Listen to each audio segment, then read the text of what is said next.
Welcome to Oh Brother, a podcast where we try to figure it all out. With your hosts, Brandon and Collin.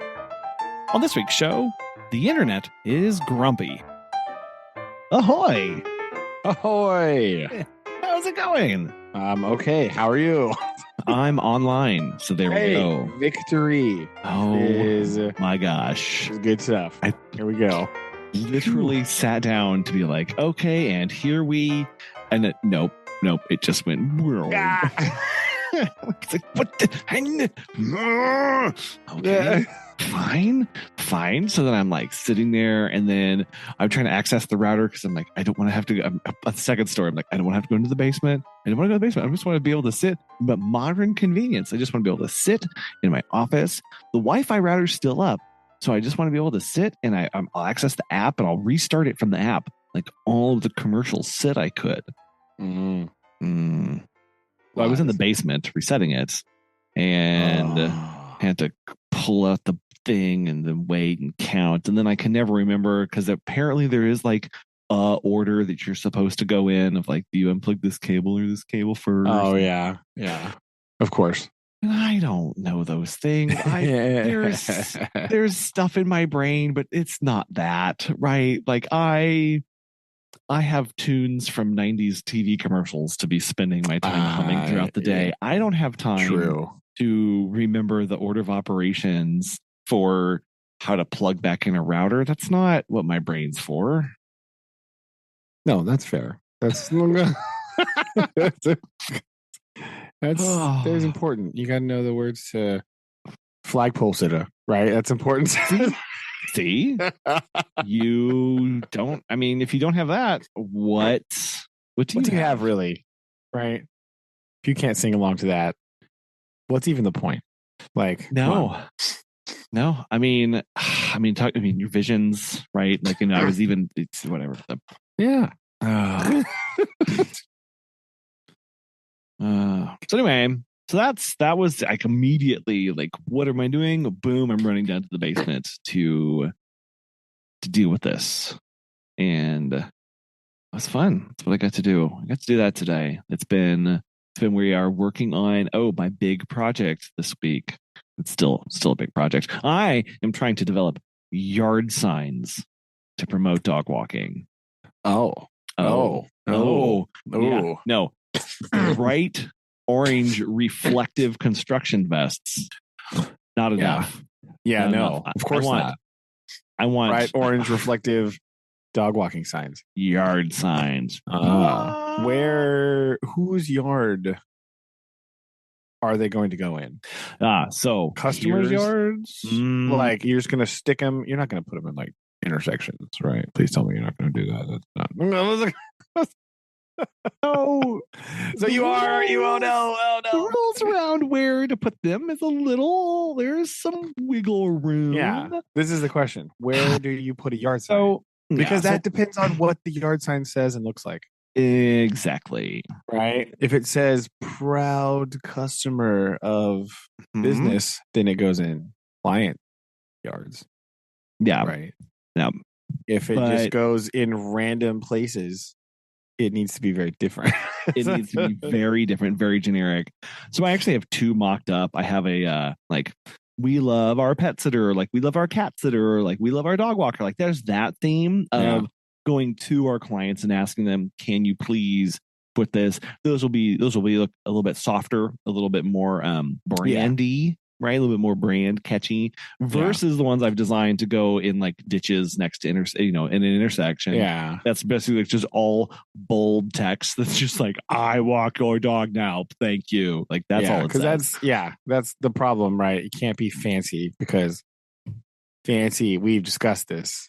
Fancy yard sign. I'm just going to call them real estate signs because that's really what that's their shape, right? Yes. The fancy ones of those, like a lot of people make them and then they stick them on there. And when you're driving by at 30 miles an hour, you cannot read a single thing. You're like, that was green. Yep.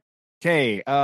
Cool. That's helpful. So that's And honestly, this was a point of conversation with Megan because we're designing these. Because it's the end of the year, I'm trying to get them so that I can spend money on them and whatever tax. But like, so we need to get this done. But like, I'm trying to decide because that is two different thoughts on this. You mentioned the color, and I have that exact same thing. Of I'll drive down the road, I see a yard sign. I don't know who the real estate agent is or their phone number, but I did see blue and red, so I think it's Remax, right? Like exactly, or we have one here that's all red. I'm like, oh, I know who that person is supposed to be.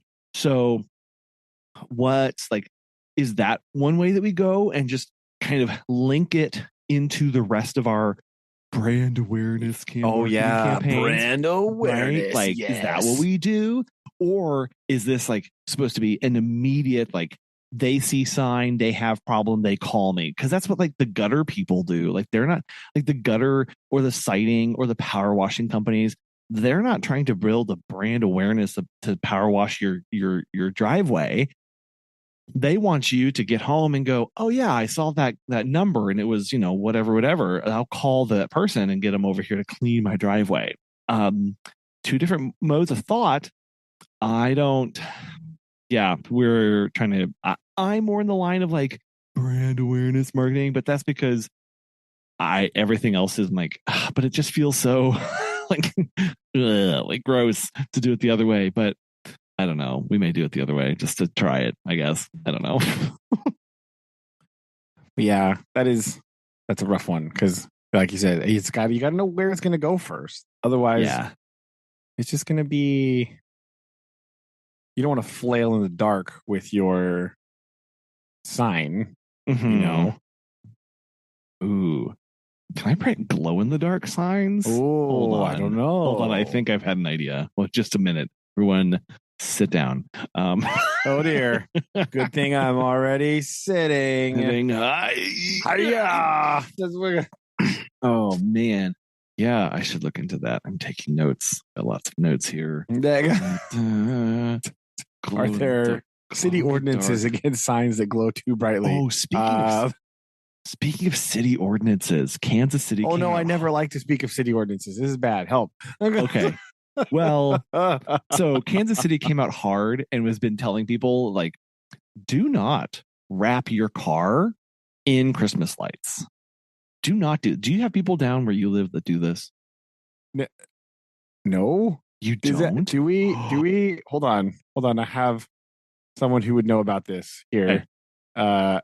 Do people wrap their lights or their car in Christmas lights? Is that a thing that happens down here? Have you seen this?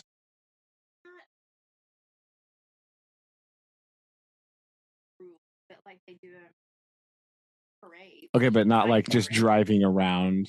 Yeah, you don't see random like Camaros, right? Or jacked trucks. Apparently not. Okay. If there was going to be somebody that would be a jack truck, but I haven't seen any. And my resident Christmas expert says that she hasn't. Oh, well, okay. Yeah.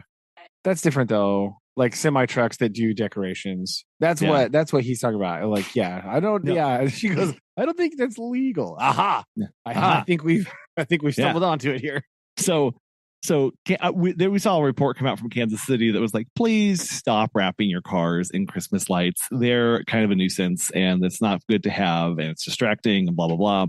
Meanwhile, in my hometown, there's like 15 cars that have gone all out. When I say they have covered their cars, there's literally a guy who drives around. How do you get in?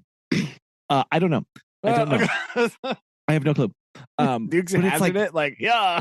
Zigzagged around. One guy has it's a white Chevy Tahoe, and he has sticking out of his sunroof is a Christmas tree. So he drives. He drives around with the sunroof open. Yeah, with the Christmas tree sticking out. It was 38 degrees today. What are you doing? Like, I don't. But you got a Christmas tree sticking out of your car. This is what I'm talking about, baby. So meanwhile, my hometown is like whatever. We're wrapping everything. There's no rules. There's no rules. Apparently, you live in Whoville. Who knew? Everything. It's amazing. Christmas lights. It's literally Christmas lights everywhere, and they're bright. They're really bright. Well, yeah. Are they like the? Okay, so this is gonna be a weird sentence, right? I'm fully aware of that currently, but I'm I think it makes a big difference if they're colored lights or the white ones, because the white ones, it would just be like a big giant like meteorite, just like yes, true. This is these are the colored lights. These are not That's good, at least. Yes. Although, at 60 miles an hour, it still just looks like a technicolor blur, right? Like, what in the world? Yes. Yep. It's pretty amazing. And I'm like, so we've been seeing those more, and those are always fun to see in a oh yeah. Oh, sorry. I will to see them getting pulled over by the police, apparently. This, I'm going to send you this picture. This is one of the ones that we see around here. This is actually a meme that is we see around here. Oh no! This was an actual car. Link in the show notes, people. Here you go. Yeah, I don't know about that. That's horrible. No. Yeah. We'll blur the bottom part. This is another one that this Christmas tree is just on the roof rack, but not sticking out of the sunroof there. But yeah, that's an actual photo taken of, and it says on the way to the Christmas parade, but that person was not going to the Christmas parade because this is nighttime. Yep. That person's just driving around. And yeah. And it kind of like, it's grown, because at first we were like, oh, there's one, and then there's two, and then there was like 15 now. And I'm like, all terrible things. Somebody saw that and went, yeah, I'm going to do that too. Like, wait, yes. Wait, yes. Stop. Don't. Yes. Don't do the thing. Why? So anyway, I was wrapping my car in Christmas. I know. No. Is it like those net things that people put on the bushes? Right. Okay. So I do have a net, but that's because on our front porch, we have a privacy screen on the right side, and it's ivy that's growing on kind of like this link chain that's posted in. It's very big. And I didn't want to just run lights on it, so I did buy. This was not a disparaging comment against people that use nets, but I'm wondering, is that what people are putting on their cars? Are these the netting things? Because otherwise, I can't figure out how do you affix this to your car without like damaging it? I think they are like, when you look at this really close, is it just actually a car covered in duct tape that has some Christmas lights poking out of it? Like, what in the world is going on here? And again, how do you get open the door? Well, so you have to weave it. So they go back and forth, and you do it on a pattern, so it looks like it matches across the door. That is So I actually have seen one of these in person, and just like stop at Walmart and be like, all right, I'm investigating. I'm just gonna pull over here real awkwardly quick. Stare in this person's window. What I've seen is most people will go through the extent of like carefully etching out the driver door, but it just depends on if it's a family car or not. And then like they may do the passenger door, but all of the doors are sealed in with this. I feel like this is why here's the real hazard, right? Like, yes, the doors can no longer open. I has no what more in doors. The Triangle Shirtwaist Company is gonna go wrong here, I wonder. Like, yes. Yeah. So I've seen people who just use like gaffer's tape. I've also seen a car.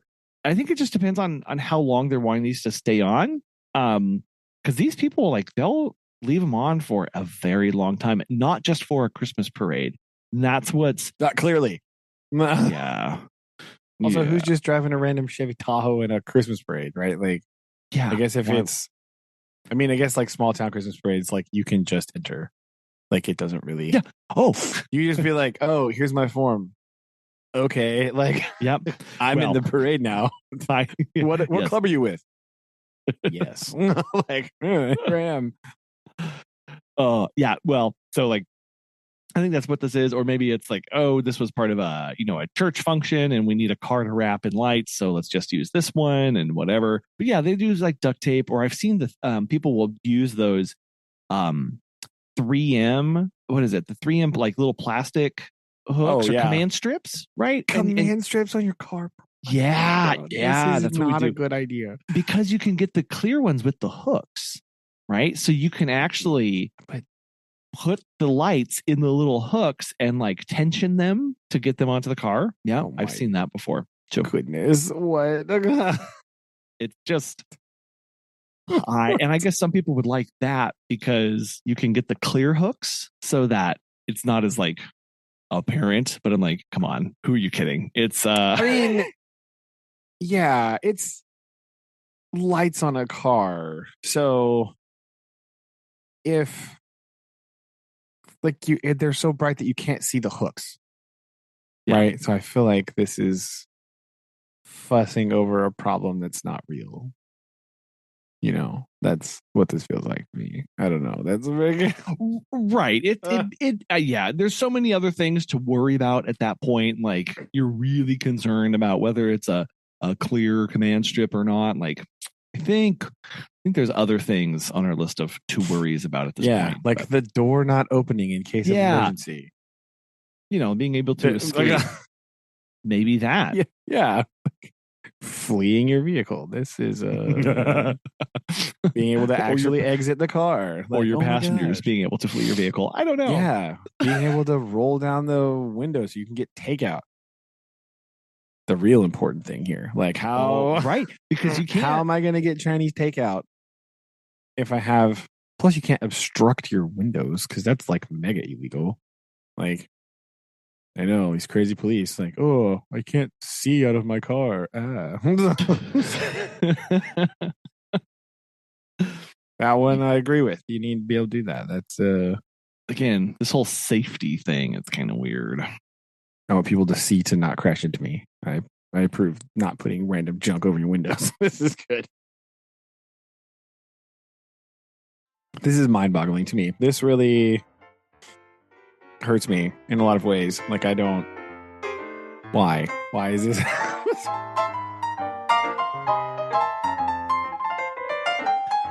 Yeah, right. It's one of those things of like, well, that's certainly for somebody. I don't know about me, but they're fun to see on the road. And I'm glad I don't have to worry about getting a ticket because I can just watch it drive by and go, bye. That's true. You can watch them get pulled over. Watch them get pulled over. Watch them get. My favorite pastime. Watching other people. No. That's not what we do. Let's hope not. Oh. I'm in my Zoom audio profile settings. What a segue. Messing stuff around here. No, sorry. I've had this open this entire time because I am messing around with this. I'm trying to decide what's a good thing for me. I've been doing this for we've been recording this for I don't know how many years at this point. Like 5 something at least. Yeah, I'm still messing with the settings. Yeah, that's what Yeah, we're 5.2 years at this point. Congratulations. Oh, hey, good job. Yeah, I just milestone realized anniversary 5.2. .2. What do we get for that? I don't know. We'll figure it out. Flathead screwdrivers. Perhaps. Wait. Japanese industrial standard screwdriver. Yes. Yeah, there you go. Not a transistor radio. Maybe. You need it to fix the radio. Got to have that JIS screwdriver to work on it. See? Yes. Yeah. Like it. I like it. No, I've been put that on the list. Where's this? Where's my notes? Hold on. Yeah. Hold on, let me scroll down. Screwdrivers here. I'm just putting them on the list right now, people. Yes. You get a set of 3. You don't just get the number 1 or 2. Get the full set. Don't. Why would you? Yeah. Why would you just need one? Even Unless if you already have the other ones. Sometimes they run deals and they're just like screwdrivers are like $1 and you're like, well, Like I Might don't as well. Yeah. It's like, Might as well. Here's anyway. the set. Yeah. Oh, this is a Yeah. 3rd gen set. Oh, how about that? Nice. Thank you. No, the background noise suppression. This is one that has always vexed me because I have had instances where the auto will clip me or somebody else because it's trying to suppress the background noise and it clips the vocal portion of it. However, then the next one is low, and this says faint background noise. I don't know what that is. But then medium, they get really specific here because then they say a computer fan or pen taps.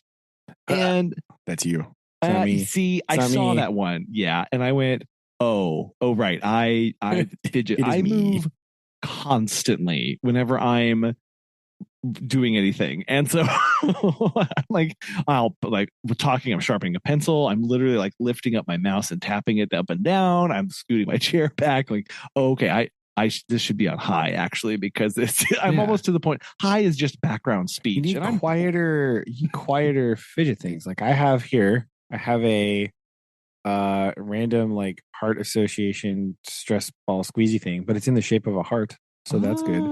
And the thing currently in my hand, what's this? Oh, is this the One Ring? Yes, it is. So you just gotta find random things. It's fine.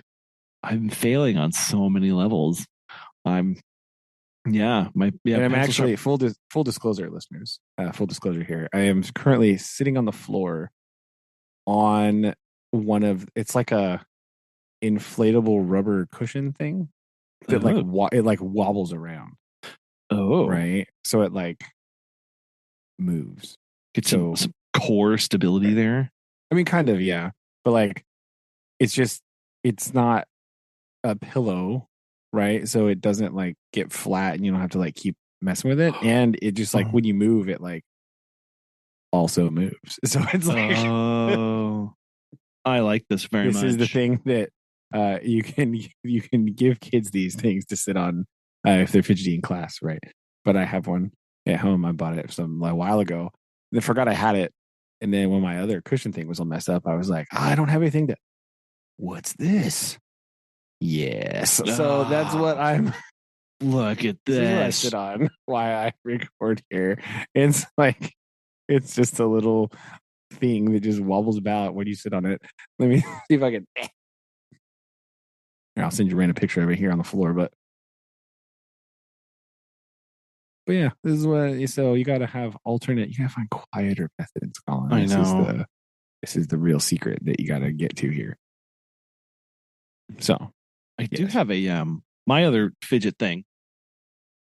I have a what is this? It's a NCAA practice field hockey ball. It's a rubber. Nice. This is very. There you go. Okay. There you go. It's rubber and it's really hard. And it's this thing is perfect. We got this when Megan was pregnant, and our chiropractor was like, "You will shove this on your hip whenever you're getting really bad back pain, and you can like lean hard into a seat. It's much better than a tennis ball." Oh yeah, I have tennis taken ball this. like gives.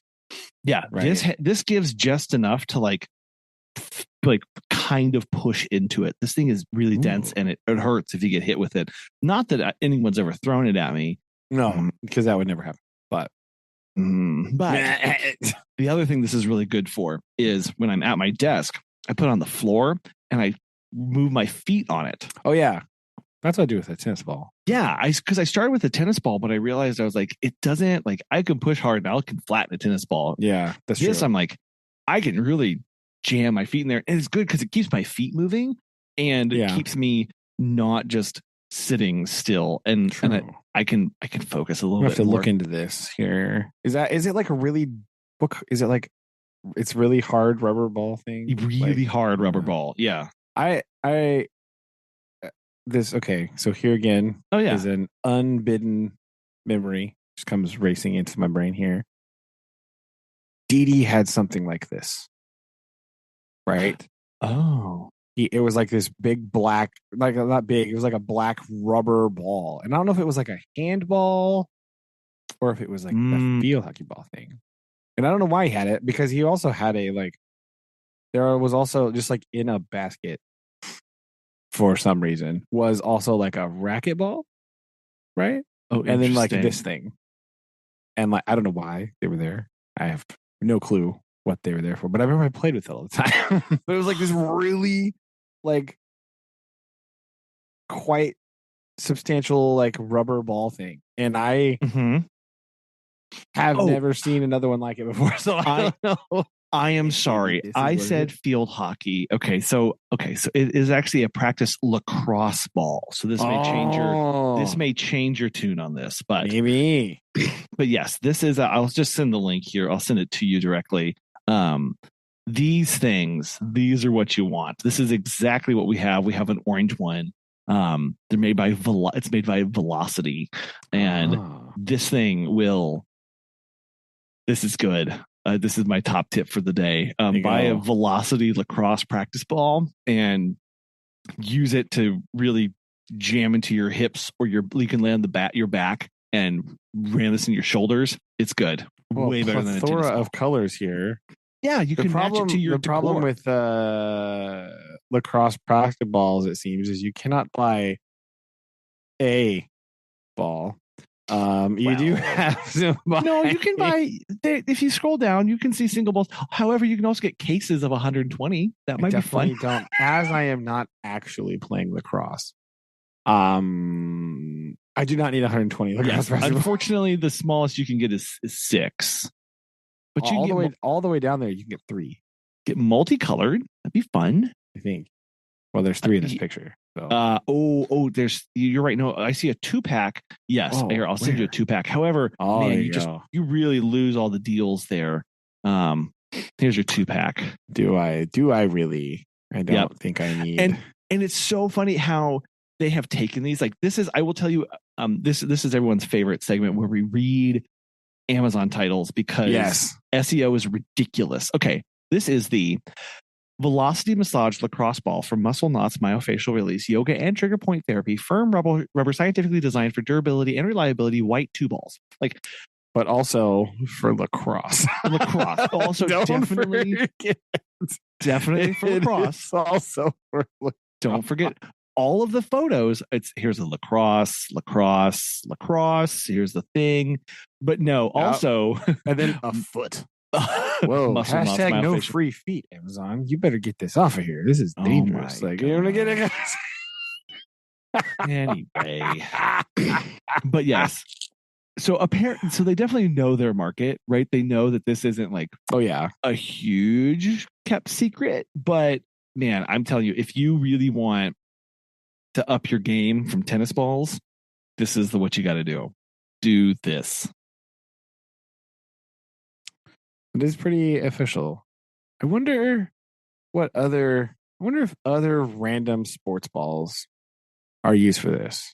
Like, I wonder, like, if there's secretly people just out there, like, they have softballs just for this reason, or like, I don't know. I could imagine, like, I don't know if it's like, do people use like a basketball to like lay on and like roll their back over, like for that kind of stuff? Like exactly. Maybe. Do they use a pickleball? Do you think? I don't know. I don't know. Are there people out there like just I want to know like what other random sports equipment people are using for like for sports medicine needs, right? Like why? This is a very interesting question, right? Somebody out there with like a cricket ball, just like, oh yeah, let me just get. Oh man. Yeah. That's. I don't know. I have a feeling like that world veers off in a very weird direction. Oh no. Okay. Pickleball. I guarantee you pickleball are people there because the size, squishiness. Also, I'm sure they use that in handball. What are they doing it? Grip strength, right? They're squeezing the ball. True. Just squeeze it. Because the handballs are like those new style, like dodgeball things, right? They're kind of not very big. Handball. Oh no, what am I thinking of? I'm thinking of No, now here's a question that I have. Hold on. Okay, sorry, but this reminds me. So when I say handball, right? There appears to be handball, and then like this other game that is also sort of called handball, but isn't the same handball as like the Olympic sport handball.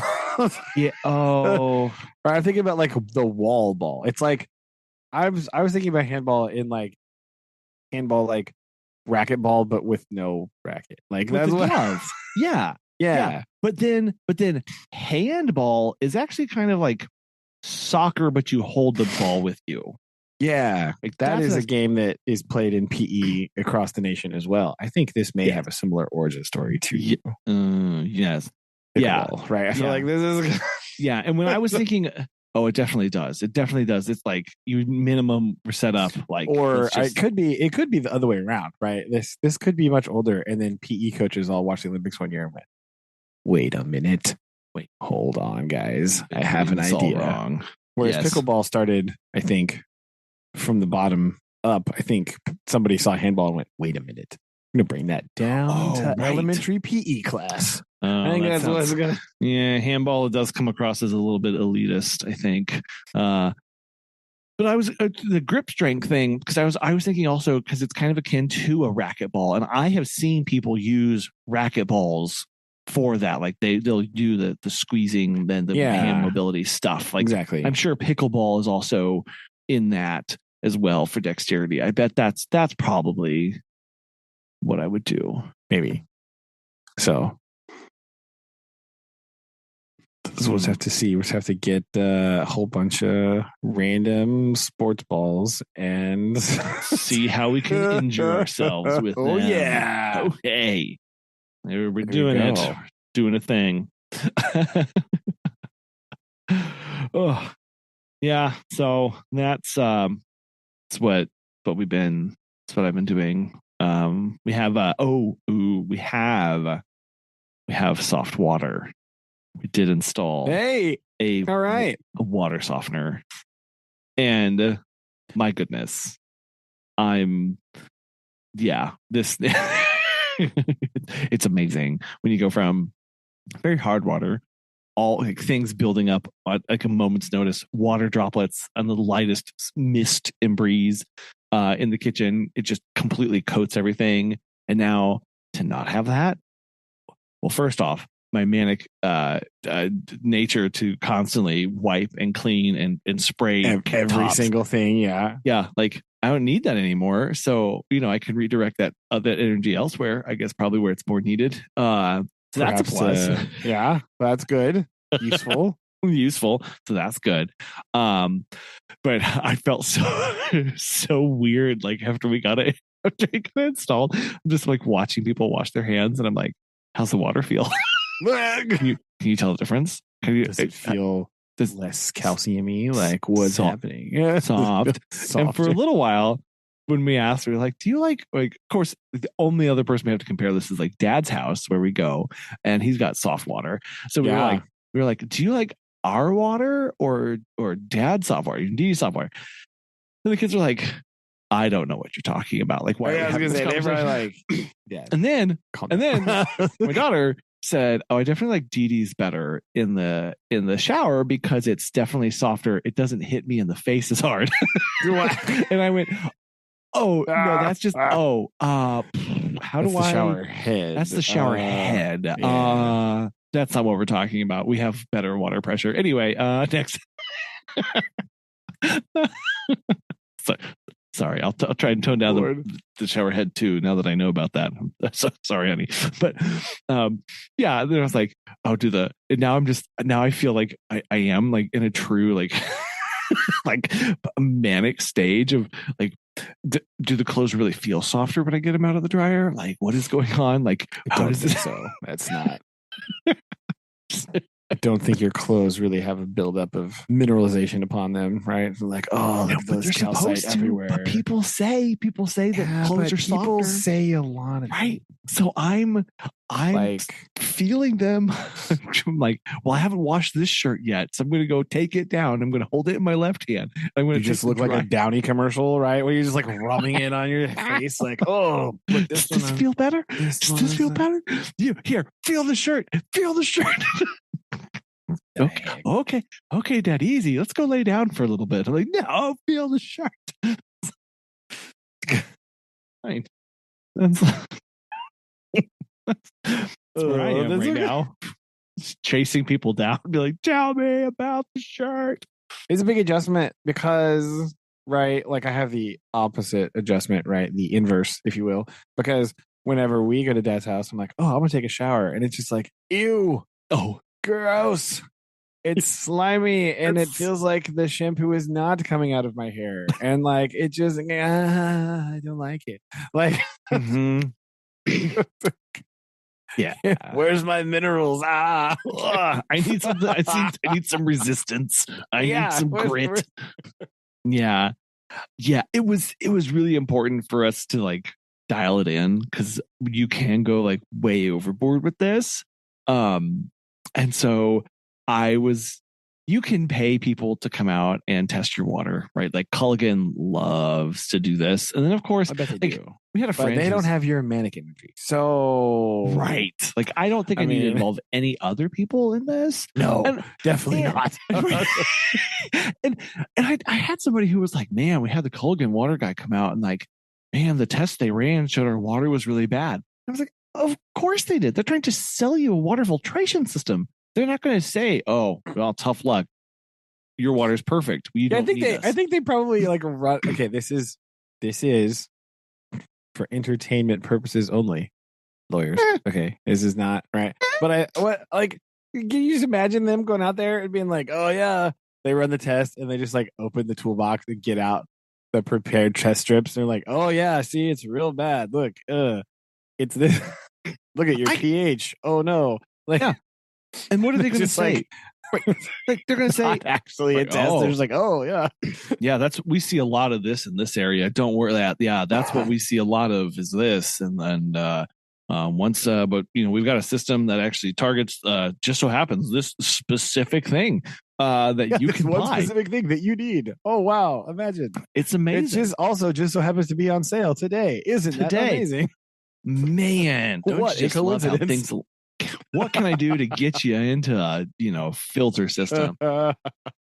So I wasn't going to do that. So instead I went, you know what? I am on city water and I'm sure they have to meet like some sort of reporting procedures and like water quality standards. Hope so. I'll just pull the previous 5 years reports that they have on file and I'll average those for my water hardness. And that's what I'll set it to. And maybe like a click or two down. And then we got into the issue of does this, because it was very unclear, does the water softener measure in parts per million or grains per gallon? Because that is an important delineation, I would imagine. Yes, right? Grains per gallon is generally a much smaller number. Like just in general, like parts per million, you see much larger numbers. It's not uncommon to see 3 digits right off the bat. Versus if you convert that to grains, it's like 2. Like okay, so it's not actually if you don't know what you're looking at, parts per million can seem overwhelming, shocking, and like shocking. Like, oh my gosh, it's such a huge number. It's so bad. Like, no, it's fine. It's fine. And so I thought, well, did you not see the per million bit?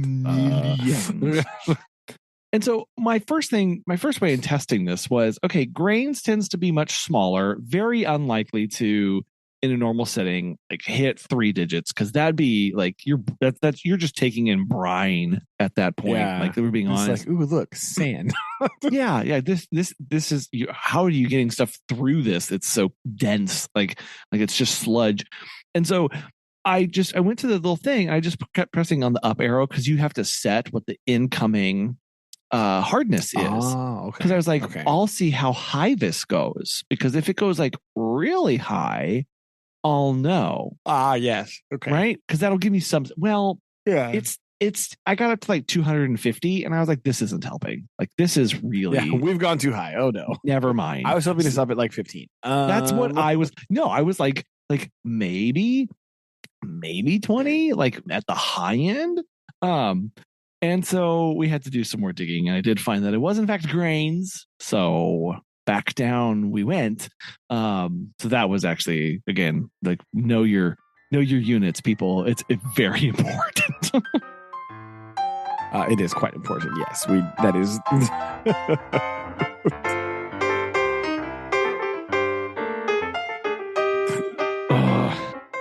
But yes, I did find I did have to find the hardness. I would love for you to guess. So this is where we had to do some conversions, but it's also difficult. But the average sampled hardness of my city in parts per million. Any guesses?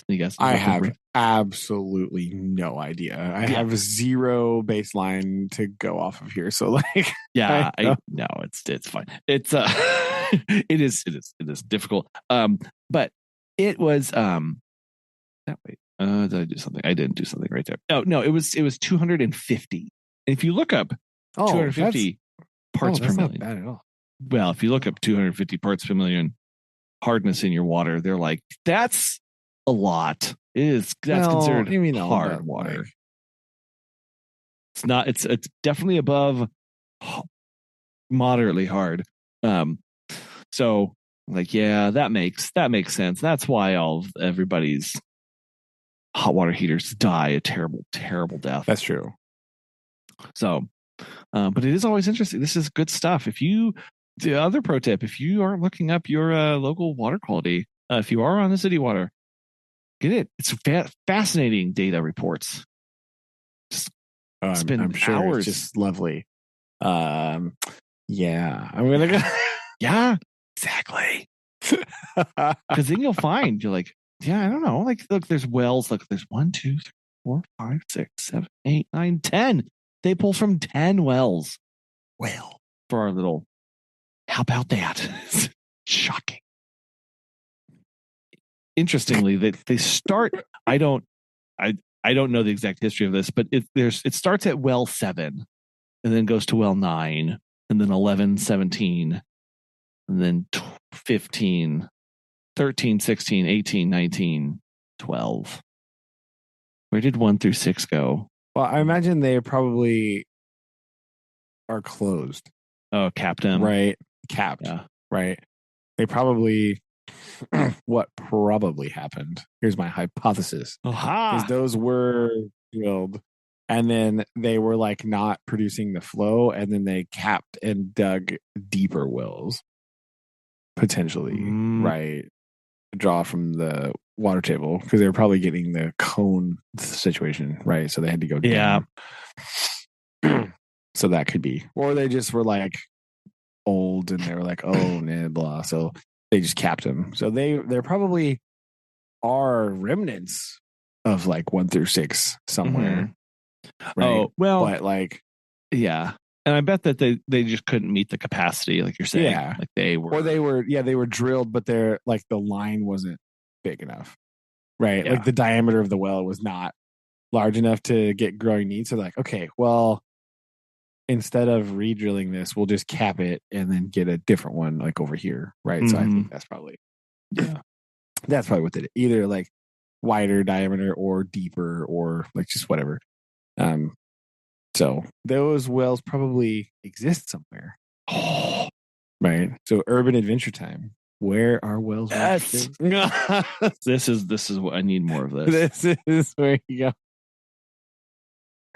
You find them in there, like, oh, here it is. Like, yeah. But like, yes. So they're probably somewhere just capped, or they may even be cut off and buried, built over now. Who knows? Like under some warehouse or something. Well, number 1, here it is. I bet they have a little shrine for it. I hope there's a little plaque on it. You would think for number one, right? Come on, you got to get. Yeah. If you can't do it for number one, who can you do it for? It's true. That's what I always say. Yeah. No, Not number four. Get out of here. Oh, What are we doing? What are we doing? I know. That's been our big thing. I've been telling people to feel shirts. We've been chasing down lighted cars, and making yard signs. So it's been just very productive. Typical. Well, indeed, I don't right? know about that. It takes a long time to chase people down to have them feel a shirt. But that's true. Anyway, typical week, I guess. You know. Very nice.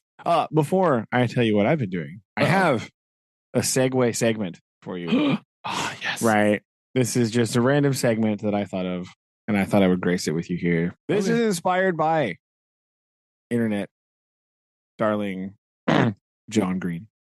Have you seen his little TikTok thing that's like, have you ever seen a TikTok that isn't a poem, but it sounds like a poem to you?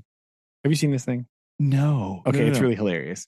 And he's like, he goes on to quote this like TikTok of this dude at the Indy 500. Here's John Green's poem that's not a poem. I started drinking at 6 a.m. We're here now. I don't know what time it is, but I'm rolling deep. And those cars are going real fast and real left, son. They're going fast and left. Yeehaw. Yes. This is like an interview of a random dude at the Indy 500, right? So I heard something this week. That made me think of this. Poem that's not a poem. Yeah, so this is the poem that is not a poem segment inspired by John Green. You right? Are you ready for this? I am seated, so yes. All right. Fear. Fear is an aberration. Fear is the air that cowards breathe. Fear is the first taste of defeat. The warrior only breathes the air of the brave, and the warrior only feasts on the fruit of victory. Okay, that is intense. Ooh. It is intense. Who said that? Who said that? Well, I'm glad you asked. It was none other than the ultimate warrior. Oh! He says it in some really big, shouty 80s promo to poor Mean Gene, right? He's like screaming this. Oh my gosh. It's so hilarious. I love it so much. And I was like, you know what? This actually is one of his more intelligible things that he ever says. And it reminded me of the John Green thing. So I just wanted to share this. So this is our boy, Jim Hellig, right? Appearing on the show again. Right, here we go. Fear is an aberration? Oh my gosh. Yeah. But he's screaming it. Right. That's amazing. Oh man. It's so wonderful. Yeah, I'll send it to you so you can watch it later and just see how he's dealing with here. But that is what I yeah, that's what I definitey want to find this. This is amazing. If I go, here it is. I'll send this to you so you can watch it later. Okay. But yeah, this is our boy, our friend of the show here. Featured on the show again, the ultimate warrior. So yes, I just wanted to share this with you before we moved on to other things, because I just thought this would be a fun segment. Just anytime I thought of this, you're gonna get poems that aren't poems. Poems that aren't poems. My goodness. Yeah, there you go. But anyway, not doing a lot really. Trying to get everything wound up before Christmas break for school, right?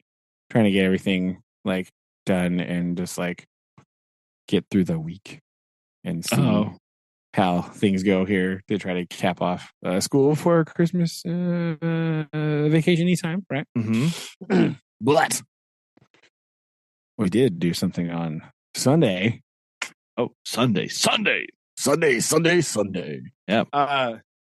No, it wasn't Monster Trucks. Too cold Uh, for Monster Trucks, probably. But I did go see the War of the Rohirrim. How was this? Oh, okay, I liked it a lot.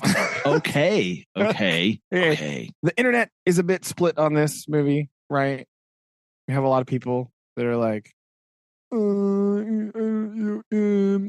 not in the book. Tolkien never wrote about that. Like, okay, first of all, calm down. Okay. If you go around bad mouthing every single thing that they give us that's Lord of the Rings, they won't give us any more things. Did you not learn from Star Wars? Right? Or they'll just give you like terrible things. Okay. Don't Star Wars this, please. We can't ruin this. All right. We got to stop. Please just say thank you. Keep your mouth shut. Yeah, enjoy it. Okay. Say, okay, that's good, right? So I thought it was pretty good, right? It's really interesting kind of how it goes. It's kind of weird to see like it's just like normal people, right? Because it's all just like dudes, right? It's like the people, right? There's no like, well, there's like a bit, but like there's not like a whole lot of like, there's like no elves, no dwarves, no like super big magic stuff. There's a couple random orcs that just show up, but they're kind of just like there, right? It's not like a big thing. It's just kind of like, this is the best kind of spin-off event, right? This is just a story that happens in the universe that you know. Yeah. Right? So like it just is happening in Middle Earth. And so there's a lot of references to things that are just kind of like nods, like like they say a line and they don't like dwell on it, but they'll say a thing and it's kind of like, oh, you know what I'm talking about, don't you? Yeah, you do. Yeah. Right. So there's like tons of references to things like that about like Middle Earthy stuff, which is kind of cool. Right. The only thing I would say, I'll see some of these scores have gone out too. The internet is grumpy about this movie for some reason. Right. I think partly it is because did they make this movie so they could keep the rights to Lord of the Rings? Yes. Well, they did. But is that necessarily a bad thing? No. Right. I do like the animation, like the anime kind of style stuff. It's kind of cool. People that know more about this than me, some people were like, oh, it looked janky. Like, well, so it's not Ghibli. All right, calm down. Like, what are you doing? Yeah. That's the other Miyazaki, thing. right? Like, yeah. But I would say there's two main problems I have with this movie. Number one, it's a bit long. Oh, right. It's a bit long. It's 2 hours and 14 minutes. Now, is that because because length is what is time? Time. Yeah, it's very subjective, right? But like, did it just feel long, or were you like, oh, okay, like we need to be done with this, or like, well, no, it was just kind of like some of it's a very character driven movie. I see. Right. So like there's not quite as much war as you might be led to believe in a movie called The War of the Rohirrim. Right. It's like about how did the war come about, right? And these things like that. So, but it's not like bad. I just like there's just a few scenes that they would just like linger. And you're just kind of like, okay, let's go. Like, what do you It was just a couple though. So it wasn't too bad. I was just like, just because Peter Jackson made long movies doesn't mean that you have to make long movies too, right? Like, right. You don't have to like, it's not like a benchmark. Like, yeah, all Lord of the Rings movies have to be 2.5 hours. No. That's not. No. Yeah. Stop right there. Benchmark set minimum 2 hours, right? You're okay with that? Yeah, no. So like, there was just a couple times that I was like, okay, like, why is this scene still going? Because it would just be like a lingering shot, right? And it's not like a big dramatic panoramic camera move because it's like animated. Although there were some of those, which are cool, right? But like, I just felt like it could have been a few minutes shorter. Not like substantially, not like cut out 25 minutes, nothing like that, right? The other problem I had with this movie, I know it's trying to be like original, right, and stuff, but not enough Rohan theme in the movie, right? Not enough. Right, not enough of that. It's there, but kind of only at the beginning, right? Because then it moves into like different stuff. The score is still incredible, right? Obviously, but not enough Rohan. Oh, that is gotta be real. That's very disappointing. I know, but it is at the beginning and like a big thing. So that's good. Yeah. Right. That is good. I think another thing that is kind of like, I was thinking about this during the movie, right? So like the villain of the movie is very like, his motivation is pretty cut and dry, right? It's like, oh, you spoilers, people, but this happens in like the first scene of the movie. So it's like excuse me. He like the guy's dad dies, right? He's killed. And then he's just like, you'll pay for this. And then his motivation becomes like, you have caused me to suffer, so now I will cause you to suffer. Right? This is very black and white movie villain. You know what I mean? So like, on the one hand, his actions have a clear motivation. They are not like the deepest motivation, right? So I struggle with this because I'm like, this is really kind of like a one-dimensional villain. This is really kind of like not that interesting because it's just like a straight up revenge situation, right? But on the other hand, this is really how just like real people are, right? They're petty and tit for tatty, right? And like, this is exactly what like an actual person would do, right? Like, so on the one hand, it's not the most exciting movie villain, but on the other hand, his motivations like ring very true to life. And in a movie that's just like mostly dudes, that tracks, right? Like that, you know, it's like, oh well, yeah, okay, maybe it's not so bad. But he does have a thing at the end, right, where it's their classic movie where they're like, you have to, you know, we can stop now. Like, we don't have to keep going. And he turns around to his little advisor dude and he's like, I have to keep going because then I have nothing left. All I have is this. So you're like, okay, all right, well, all right, that's fair, right? Okay, I can, they know, right, that it's like consumed him and like just he's too far gone now.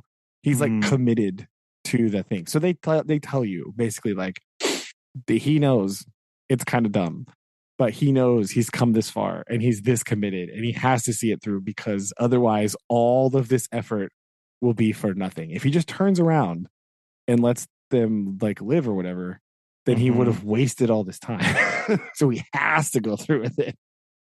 He's painted himself into a proverbial corner, right? So that admission, I think, saved a lot of the character. Like, okay, well, he knows, right? That's part of his descent here is that it's gone wrong and stuff. Like, so he knows that. But other than that, there's a lot of really cool stuff, just like because it is just about Rohan. You do get a lot of Rohan lore, right? You get a lot of you get more Rohan, which is good, right? It's always good. It's one of the reasons that Two Towers is my favorite movie is because there's a lot of Rohan in it, and that's excellent, right? So, and it does have, you do end up at Helm's Deep, which, you know, because the movie's about Helm Hammerhand, ostensibly, right? It's the main character is like his daughter, right? And his family, but like, he is the driving force in the movie. So like, even though he's not presented as the main character, I think the movie's better for that. Like, he's not the sole focus, but he is there, like being the presence. You know what I mean? Yeah. Which is cool. Right. So you get that. And then there's just a bunch of cool stuff that happens. I don't want to spoilerinos too many things here, but there's big. Yeah, they go to Helm's Deep and they do the stuff, and it's cool, right? The only other thing that was weird was I was like the part of me that's like very practical is like, when they siege the building, they like make the siege tower like go up really high, and then they drop it on the wall to act like a bridge, and I was like, that would just break, right? That would be dumb. Why would you do that? Yeah. It's a cool visual. And the resulting scene, they like fight on the bridge thing. It's kind of rad, right? Like it's pretty cool. That's nice. But that part is like, come on. What? I mean, I know it's like for the visual effect, but like that's breaking. Like, what are you telling us?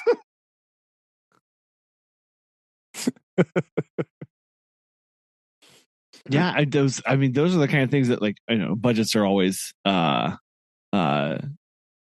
of that, of like how do you not just break everything about that for the sake of the story, but you got to do the thing and you got to do whatever. But yeah, there's a lot of cool stuff, and it's just like it is in Middle Earth, and so like everything that they're doing, like it just sort of tracks. And you're like, oh yeah, I know about that. I'm like, oh, that's fun. Oh, that's cool. Oh yeah, I know that too. Right? Like there is one scene where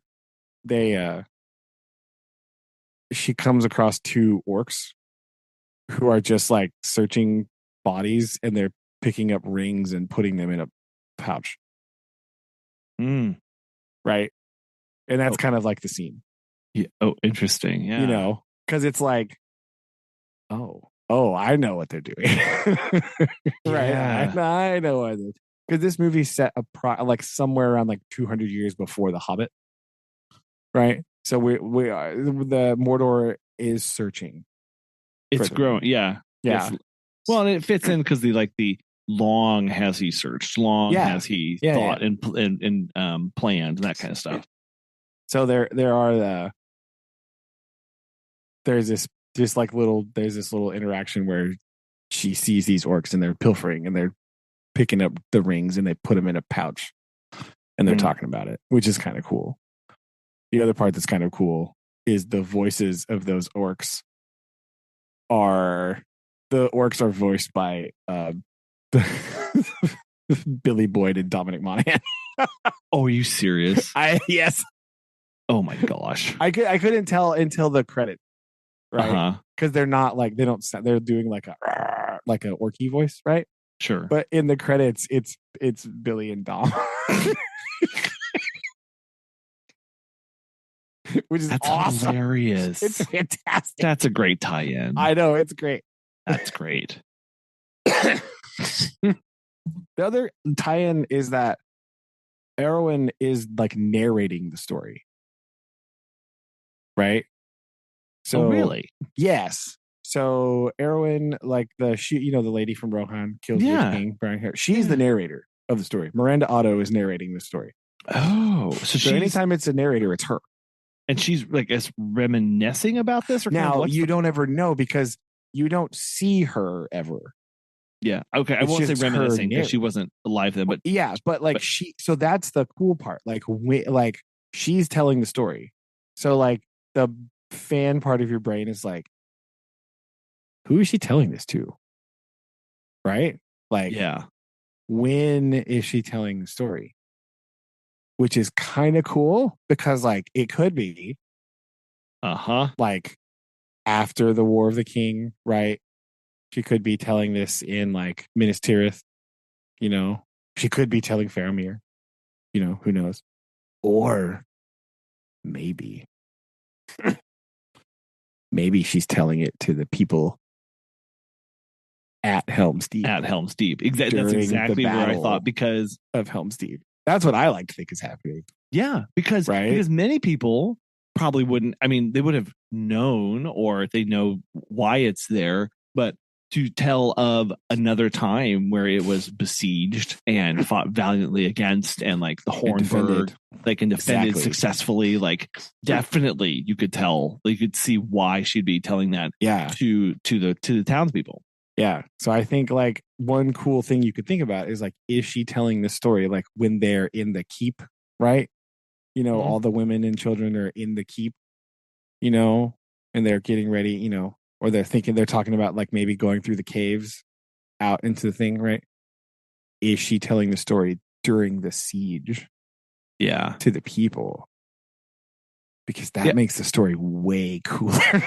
Yeah, if that's yeah. true, right? So my official fan theory is that she is telling the story during the siege, during the Two Towers, right? Yes. Because that makes this movie like so cool. Like it's already pretty cool as it is, right? It's a pretty cool movie. But if that's the backdrop, because she's talking about like the shield maidens of Rohan, right? And how like they may not be very many around, but their spirit lives on. And like that's kind of the story, is the girl Hera or whatever in the book, in the story, is like she's taking up that mantle as like defender of Rohan. Like she's not like she's leaving she wants to leave the ruling and stuff to like her brothers and her dad and all the stuff, but like she wants to defend Rohan. Yeah. So like the shield maidens, like the story of the shield maidens, it's like she's taking up that mantle for herself. And that's what Arwen wants to do in The Lord of the Rings. She wants to fight alongside Theoden as a shield maiden of Rohan, right? That's what she wants to do. So like Exactly. this would be a story that she would definitely want to tell and knew very well, you know? So I think that is a cool tie-in to the story, right? I think that's my fan theory. I fully endorse this, having never seen the movie, but think that is absolutely what it needs to be. Yes. Because I mean, it's like that stereotypical protagonist of like headstrong girl who doesn't want to, you know, follow whatever, but like she wants to do this. She wants to be this like defender of Rohan. And it's like a very interesting, like, it's kind of like her like going from dreaming of doing that to like actually attempting to do it. Right. So it's like definitely doesn't always work out the way that she plans it to. You know, it's like, oh, yeah. But like, there's definitely some cool scenes in there. Right. So one of them I want to tell you about, but I don't want to spoil it for you because it's awesome. So we'll get there and watching it. Yes. Yeah. Yes. Okay. So we'll talk about it. I'll tell you later, maybe. But Okay. I really like that one part. So that's great. But yeah, it's overall I really liked it. I thought it was fun. It was a good watch, fun to watch. And I like it because again, oh no, more Lord of the Rings. Right. Whatever like, oh, no. shall I do? Yeah. I just like all the little subtle tie-ins, all the stuff. Right. So I thought it was fun to watch and I enjoyed it. So big thumbs up from me, Blang. Also, Susan liked it too. So kabam. There's something else I was going to say, but I forgot what it was. So maybe later I'll remember. I don't know. Forward it along. Forward it along to your some other people time. I don't know. Reach my people. I don't know. I was on a roll with a thought and then it was like, oh, I'll put this in there too. Nope. Went away. I don't know. Nope. Bye. Yes. Nice. But yeah. So that is that's the big thing I did. So I like that. So it was good. I thought it was fun. Okay. So yeah, it's on my list, to-do list for sure. Yes. So yeah, I won't tell you about some of the other parts, but relatively spoiler-free version here. Thank you. But there was a couple parts I was like, yes. Needs more Rohan theme. That would make it even more epic. Yeah, we are in the Two Towers reading through, just getting into the back end of the Helm's Deep battle. And I have that theme music playing in my head a lot these days. So I agree. More of that in life would be very good. Figure. There's also no, it's good. I liked it. Nice. I think it's a good addition to Lord of the Ringsiness. So well, and it's a different take too. Again, the animation, the different. It would have been really. This is the tough part because I think a lot of people get upset with these kind of movies because they don't like pander enough. Like there's not enough pandering. People love to be pandered to. Yeah. Of this is. There's not a lot of fan service here, in as much as it's still telling lore from the world. You're still going to hear names that were mentioned previously. Oh yeah. But they're not going to go overtly to be like, oh, they did the thing with the what kind of thing. Like because that's they don't want to do the Star Wars thing. No, they don't. And they just want to go, here's a story from the universe as told by us. Like that should be good. Like, and they tried something different too. Yeah. Like, and that's what I really like about it. This is what I always liked about the Star Wars expanded universe books, right? When I was in middle school, right? Is because it is very firmly set in the world that but it's like over there. Yeah. Right. And I like this kind of expansion. Like, I don't want everything to tie in like 100% directly, right? Like, be like, oh, put in like a bunch of stuff like, oh, hey, there's Gollum. No, don't do that. Right. I like that it's just in the world and it exists in the world of Middle Earth. And there are references to things in this movie, but like, they're not super like overt and blatant, and most of them they don't come out of like nowhere, right? And it's not like, and they make sense. The references that there are, they make sense, right? To like the story, they fit. They're not like they don't feel to me to be shoehorned in there. Mm-hmm. You know what I mean? So they're like they like the orc thing, like they're looking for the ring. That's like all. They're just like, oh, they pick up a ring and they stick it in a bag. But as the viewer, they're like, oh, I know what they're doing. I know why they're looking for that, right? Like, so like, whatever. But I remember what I was gonna say. The one of the other things I was thinking about is in the narration, kind of at the beginning, like Erwin says that if you're looking for stories of Hera in the tales, right? There's not tales don't tell of these events, right? She says something to that effect. In the thing, right? Because it's supposed to be like all the tales focus on like Helm Hammerhand, right? And not the right. Blood. So some people on the internet were like, it's because Tolkien didn't write about this and right. However, I would like to propose that this exact statement is a statement that Tolkien makes multiple times in his writing, especially in the Silmarillion. He will say things and then he will just say like, but of this event, no tale tells.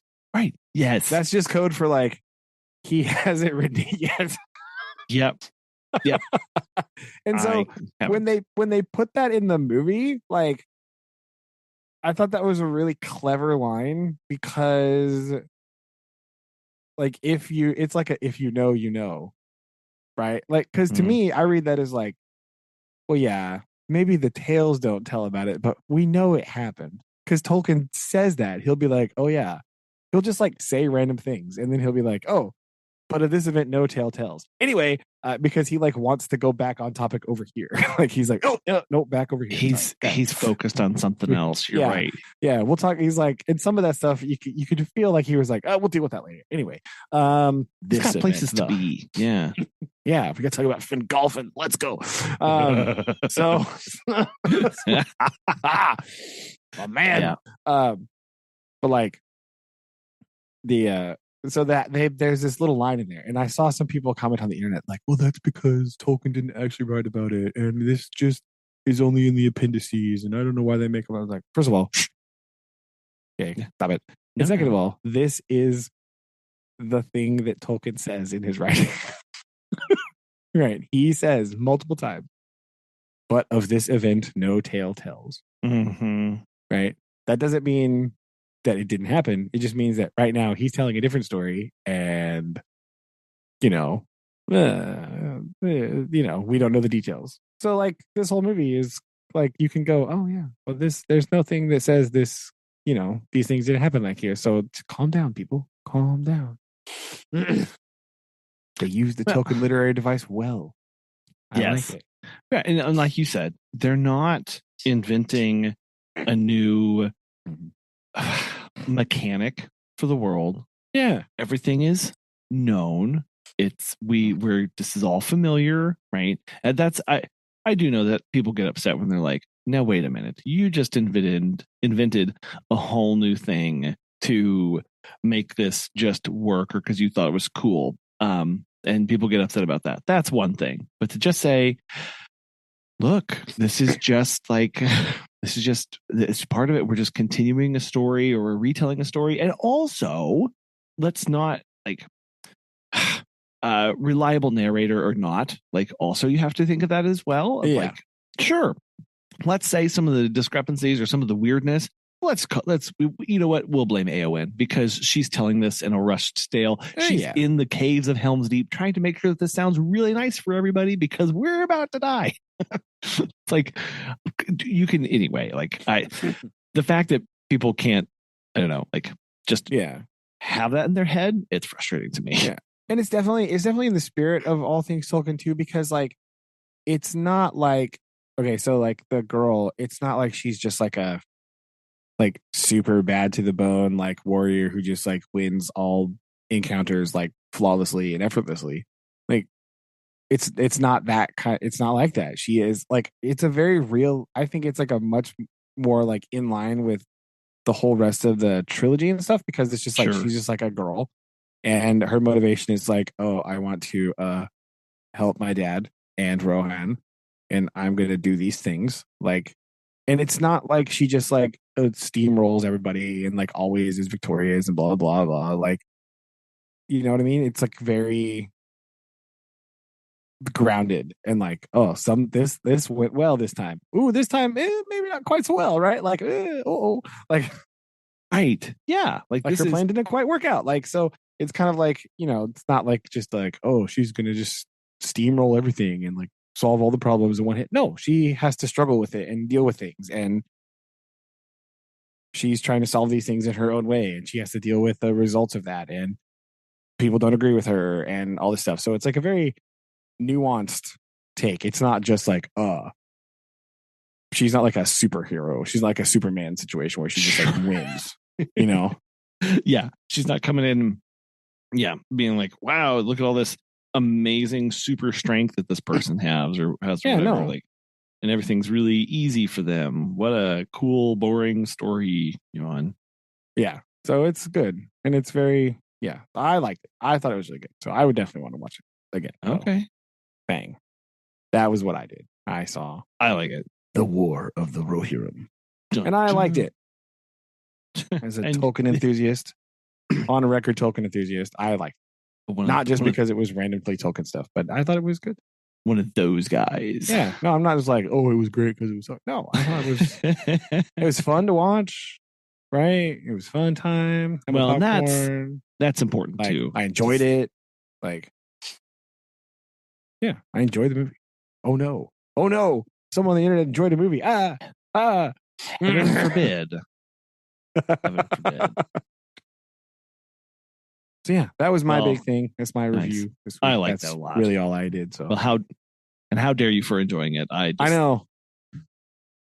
So let me know when you see it because I'll tell you my favorite part then. So okay. yeah, we'll have to get around to it. It'll be sure.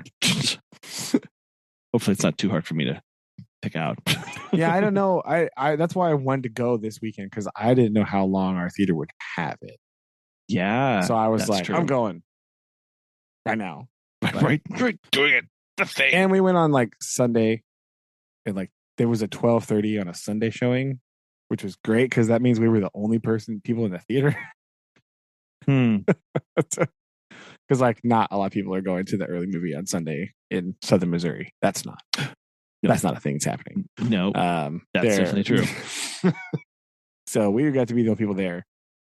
There were some other people in like seeing other movies in the theater, but yeah, we were the only ones there, so it was nice. We just picked a seat, hung out, ate popcorn, blam. Nice. Yeah. Well, good. I'm glad you got to go see that. I'm glad that movie exists. That makes me happy. Yes. I thought it was fun. Boom. That's all I got. That's what.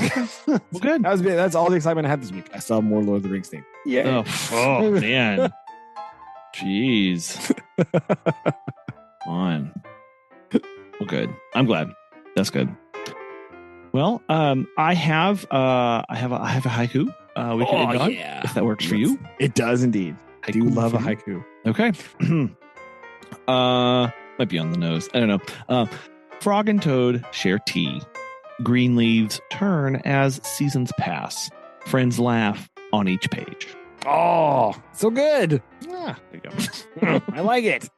And I like Frog and Toad. So Thank you. it's kind of fitting. I figured. Yay, yeah. It works. Okay. Well, we will may need to I don't know what our schedule is going to be for next week because behind the curtain, it's supposed to be beyond Christmas. So we may need to okay, yeah. Okay. may need to do it. Yes. I'll move that around. I didn't realize it was on Wednesday. So It is. okay. It is and Wednesday. So Okay, yeah. Because I think we may be going to Susan's sister's house with her mom. I have no idea what's happening. Yeah, I'll okay. tell you what's happening. I'll figure it out. okay. I'll let you know. Something. Yeah. I figured something. So Yeah. All so good. probably, yeah. We'll probably have to do it another day. But I think, okay. Yep. I'll check. But I think every other day so far that I know of is fine. He says with great trepidation. Well, I say with great trepidation. So I will ask the official keeper of the calendar, and we'll go from there. Yes, I do the same thing. I go just to verify this is a thing, right? Yeah, you gotta be safe, Fine. Yep. Better safe than sorry. Yes. Agree.